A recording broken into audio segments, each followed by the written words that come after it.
Discovering Tut, the saga continues by A.R. Williams, video lecture 2 of 3 lectures होंगे, तो ये दूसरा वीडियो लेक्चर लेके मैं चल रहा हूँ। और ये ताबूत के बाहर ये गोल्ड प्लेटेड पिक्चर बनी हुई थी, एक शक्ल थी तूताखामुन की, इस तरह बहुत ही सुंदरता के साथ बनाई हुई थी। और ये कंप्यूटराइज्ड बाद में बनाई गई शक्ल तूताखामुन की बाद में ये बनी थी सीटी स्कैन के बाद। लेट्स रिकॉल द डिस्कशन को रिकॉल कर लेते हैं। When the process of the CT scan of Tut's mummy began, जब सीटी स्कैन की प्रोसेस शुरू हुई, the atmosphere had become stormy, जो एटमॉस्फेयर था वो तूफ़ानी बन चुका था। A fast wind bringing dust was blowing.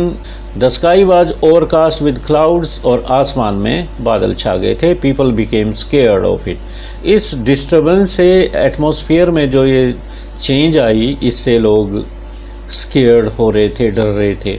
People attached superstition to some coincidences.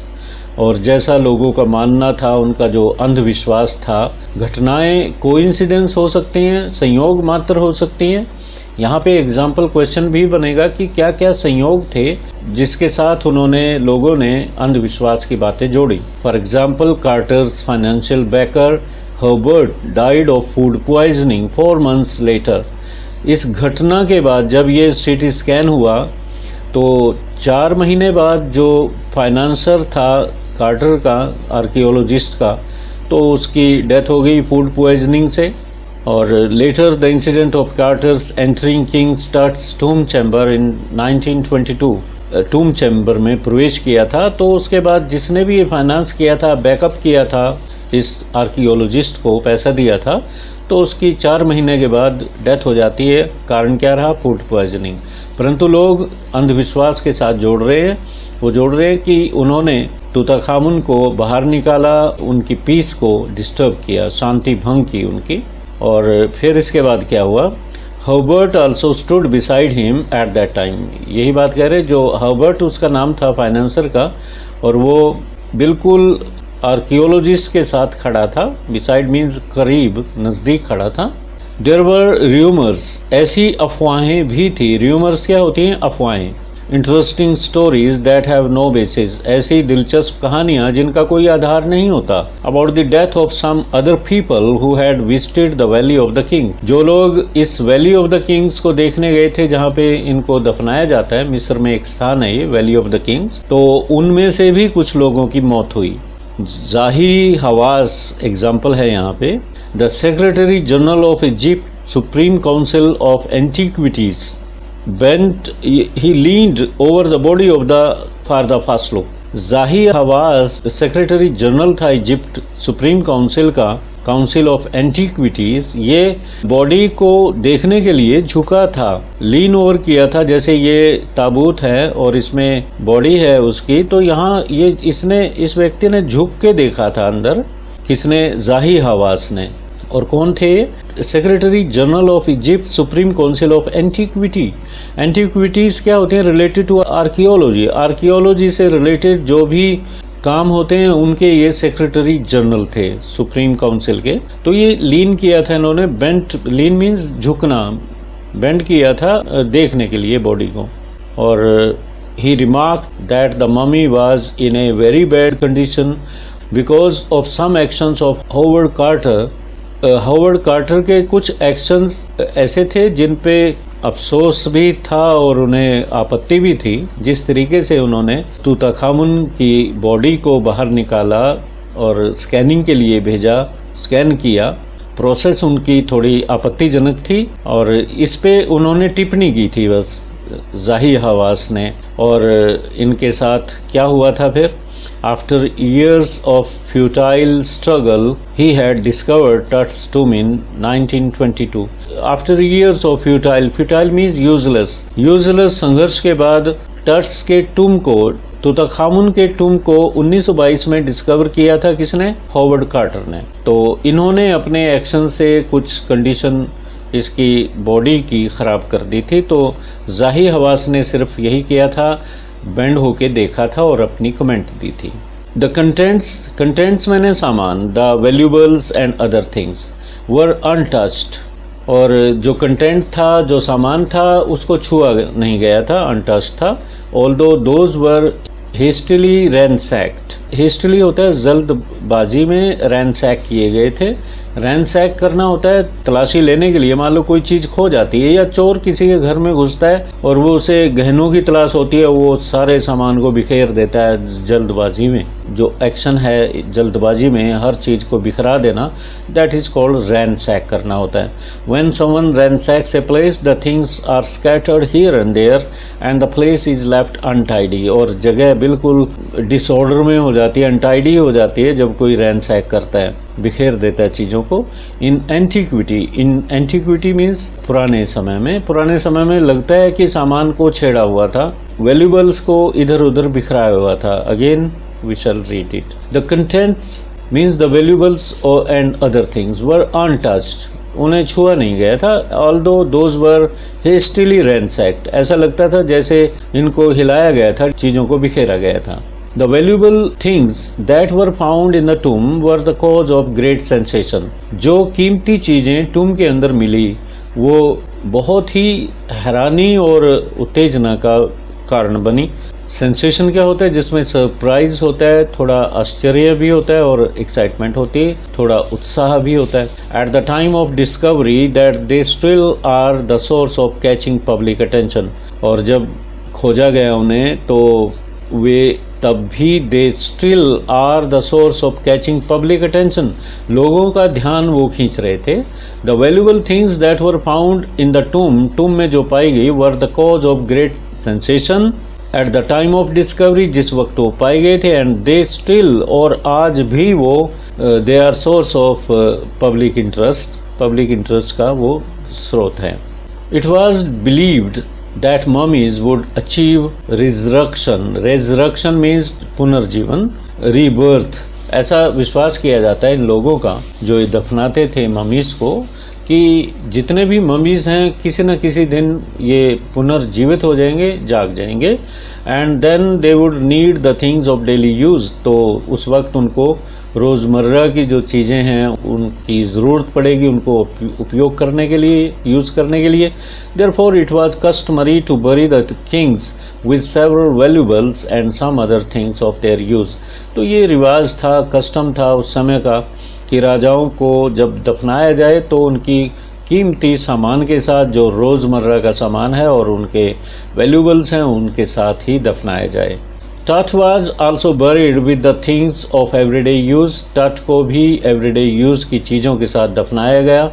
Which he might need in the life after death, मृत्यु के पश्चात जो जीवन होता है उसके बाद उन्हें ज़रूरत पड़ेगी उन चीज़ों की, तो उन चीज़ों के साथ, उन वस्तुओं के साथ टट को भी दफनाया गया था।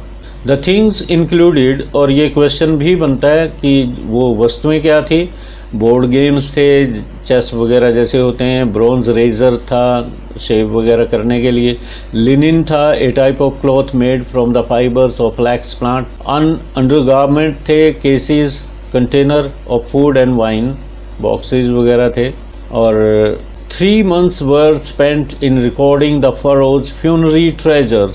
3 महीने लगा दिए गए इस राजा के फ्यूनरी ट्रेजर को रिकॉर्ड करने के लिए। फ़रो कौन है यहाँ पे? तूताखामुन, क्योंकि राजाओं के लिए फ़रो वर्ड यूज़ होता था। फ्यूनरी ट्रेजर मीन्स फ्यूनरल के टाइम पे जब दफनाए गए थे ये तूताखामुन, तो उनका ख़जाना जो था, सामान जो था, उसको रिकॉर्ड करने के लिए 3 महीने लगे। And after that he started investigating his 3 nested coffins, और इसके बाद रिकॉर्डिंग करने के बाद इन्वेस्टिगेशन शुरू किया कार्टर ने। और किसके भला? जो कॉफिन थे 3 नेस्टेड, 3 नेस्ट में सीक्रेटली केप्ट मीन्स बड़े गुप्त रूप से ये रखे गए थे। 3 नेस्ट थे, उसमें 3 खोल थे। मतलब जैसे ये कॉफिन है, सपोज करो, इसमें ऊपर का हिस्सा और नीचे में मतलब 3 लेयर्स थे, आप ये मान के चलो। इसमें 3 लेयर बना रखी थी। बाई ओपनिंग द फर्स्ट, जैसे ही पहली लेयर को खोला, ही फाउंड ए श्राउड, एक कफन मिला वहाँ। A piece of cloth in which a dead body is wrapped, जिसमें एक डेड बॉडी रैप की जाती है। लपेटी जाती है, वो कॉफिन मिला। Adorned with garlands of willow, adorned means decorated, garlands मैंने जो गार्लैंड्स होते हैं, मालाएं होती हैं, विलो एक ट्री होता है, उसके पत्तों की, उसके फूलों की, एंड ऑलिव ये ट्री है, ये भी इसके पत्ते हैं। और वाइल्ड क्या होता है, living and growing natural conditions, जो खुले में जंगल में उगते हैं उन्हें वाइल्ड कहते हैं। Salary vegetable for salad, salad के लिए जो वेजिटेबल्स होती हैं, lotus petals and corn flowers, ये सारे उसमें ही थे, फर्स्ट लेयर में ही थे सारा सामान ये। और there were such fading means becoming dim evidences, कुछ ऐसे एविडेंसेस थे, प्रूफ थे जो फेडिंग थे, मतलब जो मध्यम पड़ चुके थे, that the burial had taken place in the month of March और अप्रैल। कुछ ऐसे सबूत थे, एविडेंसेस थे जो क्लियर नहीं थे, स्पष्ट नहीं थे कि ये जो बरियल हुआ था ये मार्च या अप्रैल के महीने में हुआ था। It's also mentioned in the text that Howard Carter also ran into trouble when he finally reached the mummy. ऐसा भी मेंशन किया गया है टेक्स्ट में कि हावर्ड कार्टर भी मुसीबत में फंसा जब वो अंततः मम्मी के पास गया। Also ran into trouble, मुसीबत का शिकार बना, when he finally reached the mummy, जब वो मम्मी के पास पहुंचा। The resins used for spreading on the bottom of the solid gold coffin to fix the mummy had harden. ऐसा हुआ था जैसे पहली जो फर्स्ट लेयर थी वो निकाली, उसमें पत्ते वगैरह फूल वगैरह थे, और वहीं से अंदाज़ा लगता था कि ये कौन से महीने में बरी किया गया। फिर एक और लेयर थी, फिर थर्ड लेयर में जहाँ पे भी मतलब मम्मी था, ये सेकंड में या थर्ड में, तो वो सॉलिड हो चुका था।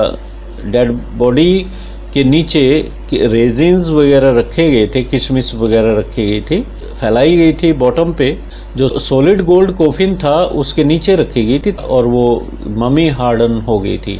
It's also mentioned in the text, ये भी टेक्स्ट में मेंशन किया गया है, that Howard Carter also ran into trouble, कि हावर्ड कार्टर भी मुसीबत में फंसा, when he finally reach the mummy, जब उसने ये एक एक लेयर हटाई और मम्मी के पास पहुंचा, मतलब मम्मी वाली लेयर खोली। The resins use for spreading on the bottom of the solid gold coffin, जो बॉटम थी सॉलिड गोल्ड कोफिन की बनी हुई, यहाँ पे कोफिन जो था, जो बॉटम सोने की बनी थी, और उसके नीचे रेजिन फैलाई हुई थी, वो हार्डन हो गई थी, वो कठोर हो गई थी, और मम्मी उठ नहीं रहा था। Howard Carter wrote letter on that no account of legitimate amount of force could move them, and he wondered as to what was to be done. Howard Carter बाद में लिखते हैं कि उस समय कोई भी शक्ति, इतनी फोर्स कोई भी लगा ले, उसको मूव करने में असमर्थ थी। लेजिटिमेट का मतलब होता है वैलिड, जस्टिफाइबल,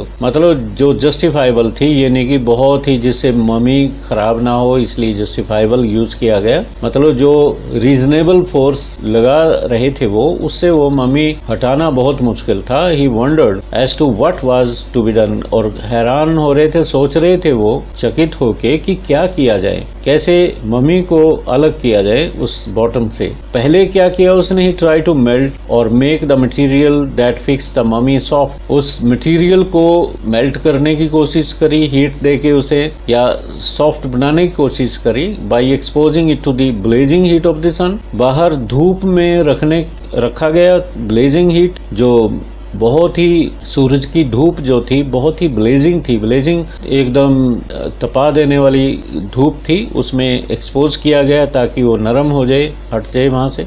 और दैट अटेम्प्ट आल्सो फेल्ड, वो अटेम्प्ट भी फेल हो जाती है। And finally he had to use chisel, एक छेनी यूज करनी पड़ी, to remove the consolidated material from beneath the limbs and trunk, and then he the remains were raised. तो फिर आखिरकार क्या किया गया, और जैसे ही वो सॉफ्ट करने की अटेम्प्ट भी फेल होगी तो उन्होंने चीजल यूज किया गया, और उसके साथ बॉडी को उससे बॉटम से अलग किया गया, ताकि मटेरियल जो नीचे है उससे लिम्स को, बॉडी पार्ट्स को अलग किया जाए, और धड़ को भी अलग किया जाए।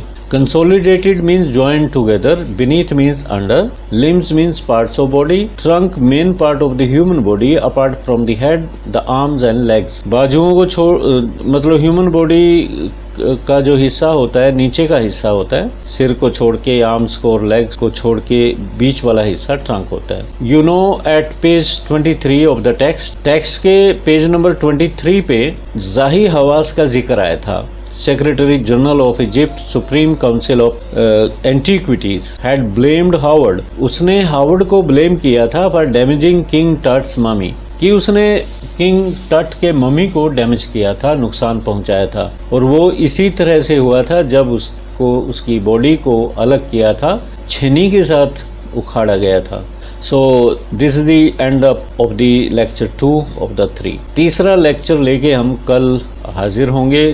Till then have a nice day. और मुझे पूरी उम्मीद है कि ये समझ आ जाएंगे। और let me and up the stream.